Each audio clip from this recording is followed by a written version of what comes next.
So, welcome to part 2 of Slave Trade Act 1873, an act to suppress the slave trade. In the last part, we got up to Clause 10, disposal of slaves. So, we're going to move straight on to bounties. Clause 11, again, repealed in 1998. Bounty and other payments to seizers when British cruisers, where a vessel, whether British or not, or slave, goods or effects seized in pursuance of this act by any commander or officer of any of Her Majesty's ships have been condemned by a slave courts, there shall be paid to the commander, officers and crew of such ship the following sums. 1. A slave bounty of £5 for every slave so condemned who is delivered over. Or, if the commander of the ship so elect, a tonnage bounty of £4 for every ton of the tonnage of the vessel condemned. And as I went through in part 1 of this, a slave condemned is their slavery is condemned. They are delivered over, not to be interpreted as the slave has been condemned. Their slavery has been condemned. So that's a bounty of £5 for a slave, or whether they pay based on £4 per ton. 2, that part to which Her Majesty is entitled of the appraised value of the vessel condemned, or if such vessel was broken up and the materials thereof publicly sold in separate parts, of the net proceeds of such sale after deducting the charges of prosecution. 3. Where the condemned vessel, A, was brought into port and was broken up in pursuance of the order of the slave court, and the materials thereof publicly sold in separate parts, or B, was abandoned or destroyed prior to condemnation, and the slave court by the decree of the condemnation declared that, after full consideration by the court of the circumstances of the case, the seizers had satisfied the court that such abandonment or destruction was inevitable, or otherwise, under the circumstances proper and justifiable, then a further tonnage bounty at the rate of 30 shillings for every ton of the tonnage of the vessel, and 4. The net proceeds to which Her Majesty is entitled after deducting the charges of prosecution of any such goods and effects which the slave court ordered to be sold. So this deducting the charges of prosecution, to me, appears, this whole process, the process of seizing and then prosecuting the slave vessels obviously has a certain cost associated with it. So before the proceeds flow to Her Majesty, everyone involved in the prosecution of suppressing the slave trade gets paid for their labour. Where any slave so condemned is not delivered over in consequence of death, sickness, or other inevitable circumstances, i.e., they're not delivered over because they died or they violently ill or some other scenario, the Treasury may, if they think fit, pay to the seizers of such slave one, I believe this word is pronounced moiety. So again, this definition comes from Webster's Dictionary 1975 because it's what I have at hand. Moiety. the half, a portion, or a share. The half, a portion, or a share. It's not clear from that, but it's a portion anyway. So if they think fit, pay to the Caesars of such slave one portion, moiety, of the slave bounty which would have been due in respect of such slave if he had been delivered over. So they've done all the work, but circumstances didn't go for them or for the slave, and they weren't able to be delivered over, but the process was nonetheless suppressed. They'd still get a portion of their bounty. Okay, now clause 12, which is, again, for a change, repealed in 1998. Bounty and other payments where vessel, slave, or goods not seized by cruisers. Where any vessel, slave, goods, or effects seized in pursuance of this act, I went over this last time, in pursuing the intentions, the purpose of this act. So any vessel, slave, goods, or effects seized in pursuance of this act, otherwise than by the commander or officer of one of Her Majesty's ships, or of the cruiser of a foreign state, have been condemned by a slave court, there shall be paid the following sums. 1. 2/3 of the appraised value of the vessel.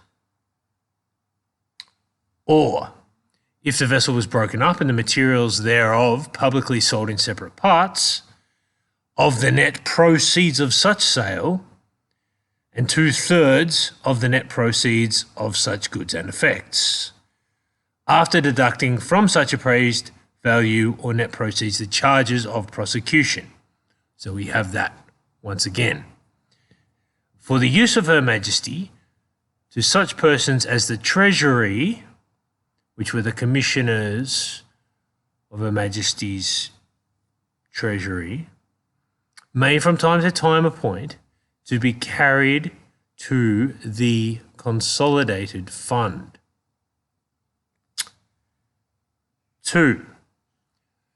The remaining third part of the said appraised value or net proceeds of the vessel, and of the net proceeds of such goods and effects to the person who lawfully seized and prosecuted the ship, goods, and effects, respectively, to condemnation.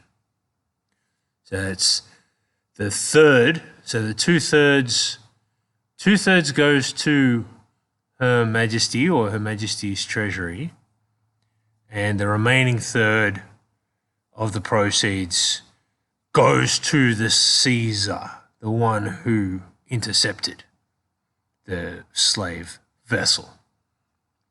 3. For every slave so condemned who is delivered over, a slave bounty of £5 to the person who prosecuted the same to condemnation.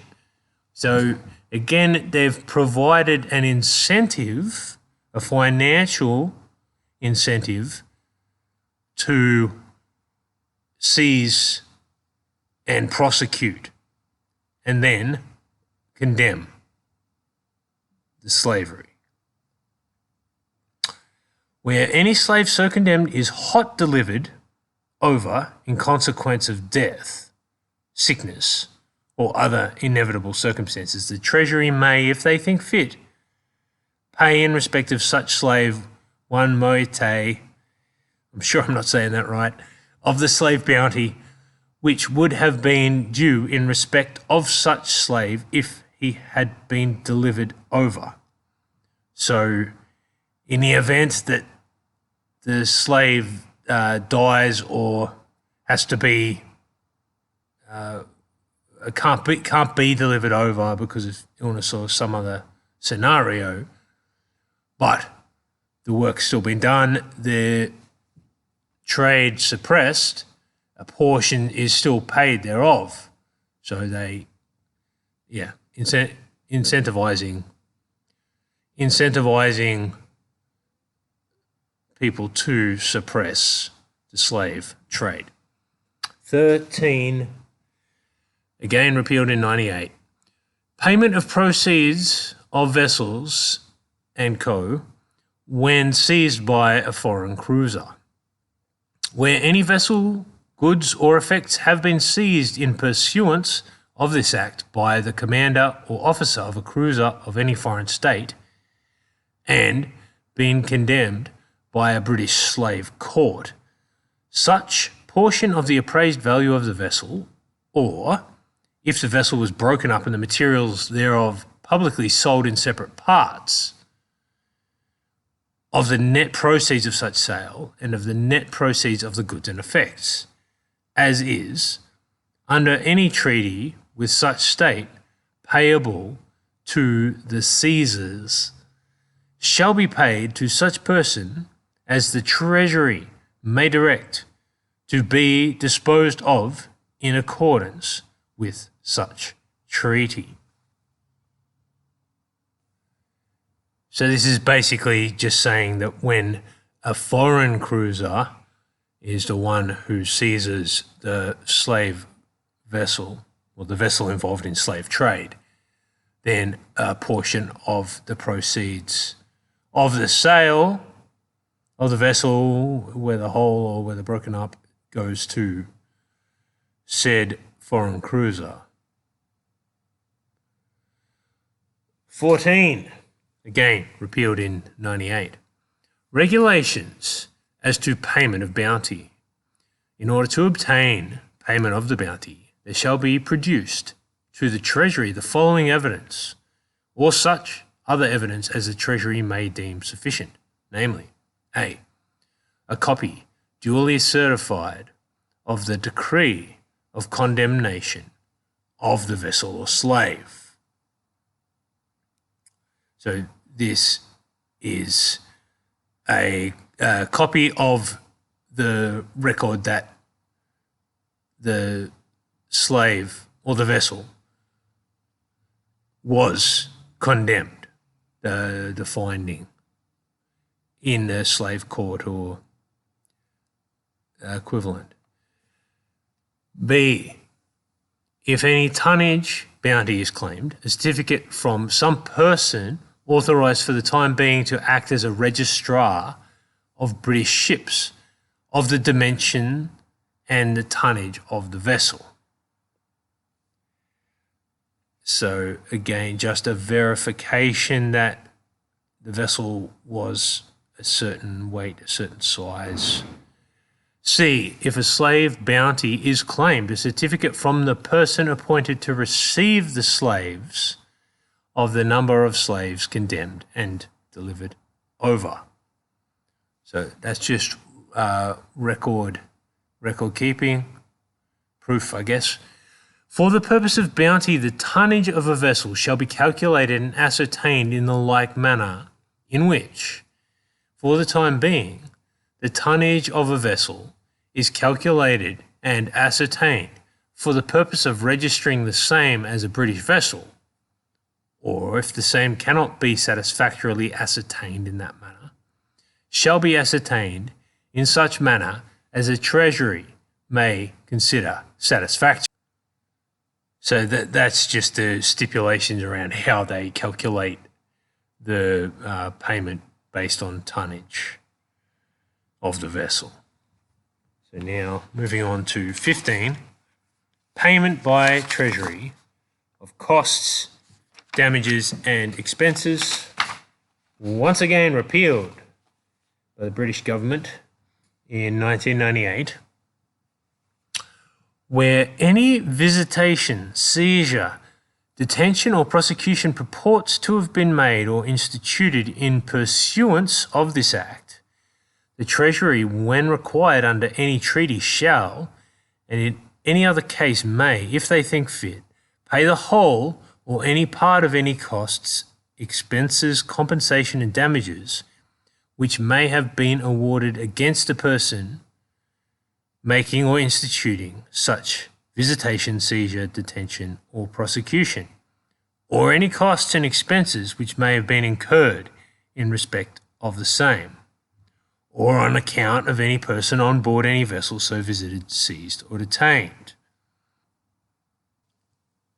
So, where I see it, that's just saying that the Treasury can pay a portion of any damages that are awarded against those involved in seizing or detaining vessels, crew, etc., involved in the slave trade. So an insurance, a further incentive for the suppression of slave trade. But nothing in this section shall exempt the commander or officer of the ship or other person by whom the visitation, seizure, detention, or prosecution was made or instituted from his liability to make good any sum so paid when required by the Treasury so to do. And when any such commander or officer or other person serving under the Admiralty or any person serving under any other department of the government is so required to make good any sum, that sum shall, if the Treasury so direct, be deducted by the Admiralty or other department of the government under whom such person is serving, from any payment to which such commander, officer, or person is entitled on account of salary, pay, prize, or bounty. Okay, I'm not 100% certain on this one, but I think that's just saying that the first section of that 15 doesn't absolve any officers from having to make good on payments required from them. It's at the Treasury's discretion. That's my interpretation. So 16, again, repeal 98. Payment and distribution of bounties and other sums. The bounties and all other sums payable by the Treasury in pursuance of this Act shall be paid out of monies provided by Parliament for the purpose. The provisions of the Naval Agency and Distribution Act 1864 shall apply to all money payable to the commanders, officers, and crews of Her Majesty's ships in pursuance of this Act. So that's where the money comes from, is from Treasury in a money set aside for the purposes of suppressing the slave trade. Miscellaneous. 17. For a change, repealed in 98. Protection of persons authorised to seize. All persons authorised to make seizures under this Act shall, in making and prosecuting any such seizure, have the benefit of all the protection granted to persons authorised to make seizures under any Act for the time being in force relating to Her Majesty's customs in the United Kingdom, in like manner as if the enactments granting such protection were herein enacted, and in terms made applicable thereto. So my comprehension of 17 is that just a provision of protection, or the protection of any Act of Her Majesty's Customs in the UK applies to those making the seizures. So once again, more incentive for those involved in the suppression of the slave trade. 18, repealed 98. pendency of suit or decree a bar to proceeding for recovery of vessel damages and co.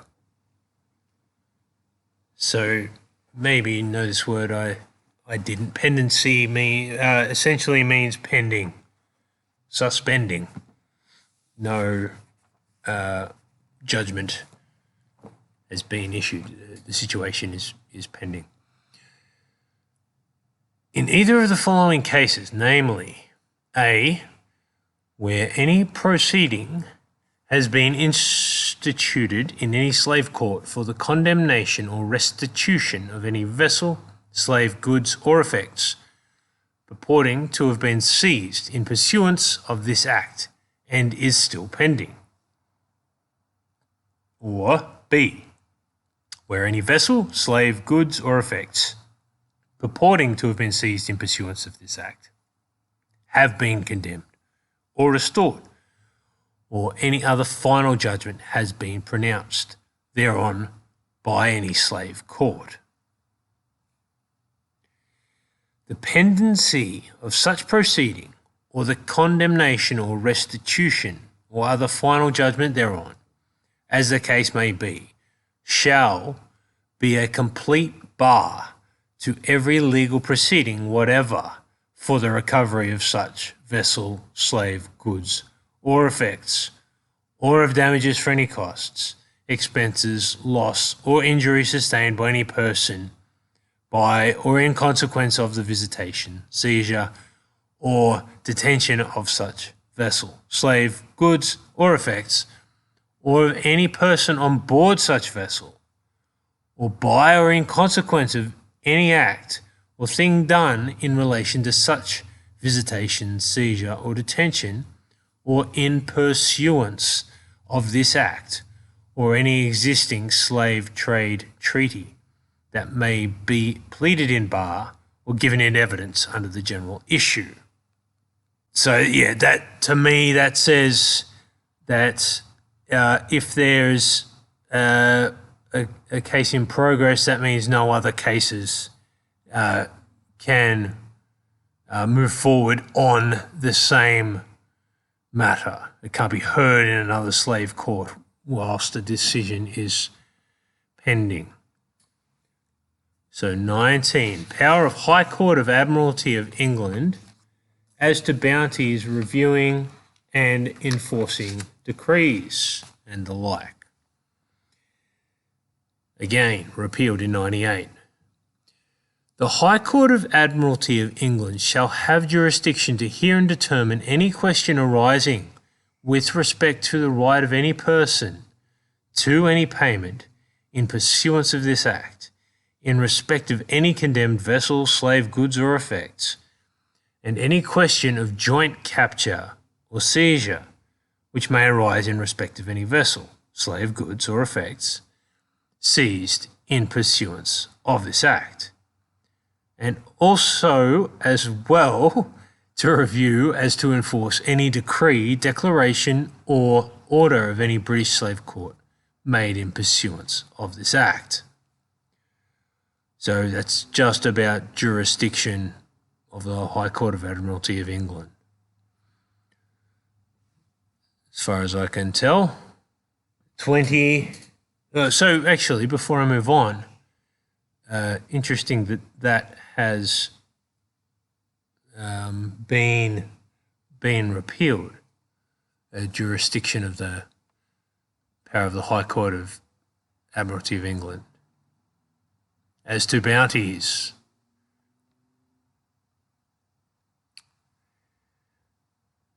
I guess I will discover what replaced it in 98 in Britain.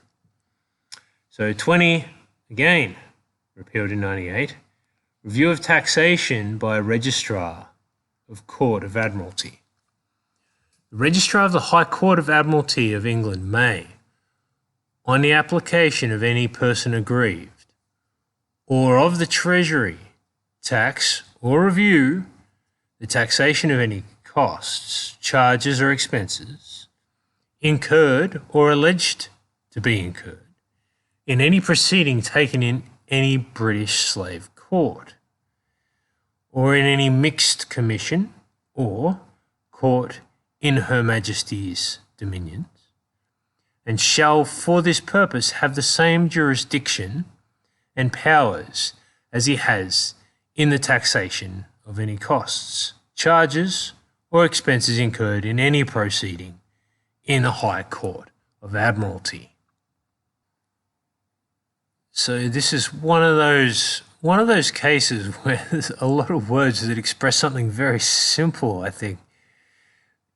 Basically, all of that was saying that the Registrar of the Court of Admiralty has the right to review the taxation of any costs involved in any of the following. But no, not since 98. So 21. Appeal by Treasury. Repeal 98.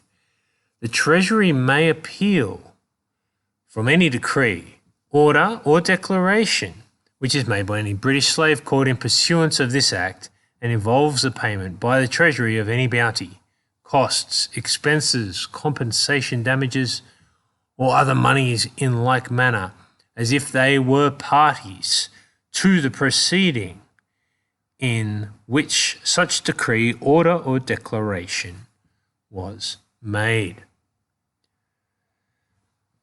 Right to appeal by the Treasury. 22. Prosecution for false evidence. Again, repealed 98. Any person who willfully gives false evidence in any proceeding taken in pursuance of this Act in any slave court shall be guilty of an offence against this Act and shall be liable to the like penalty as if he had been guilty of perjury or in a British possession of the offence by whatever name called, which if committed in England would be perjury. Don't lie to the slave court. See you in part 3.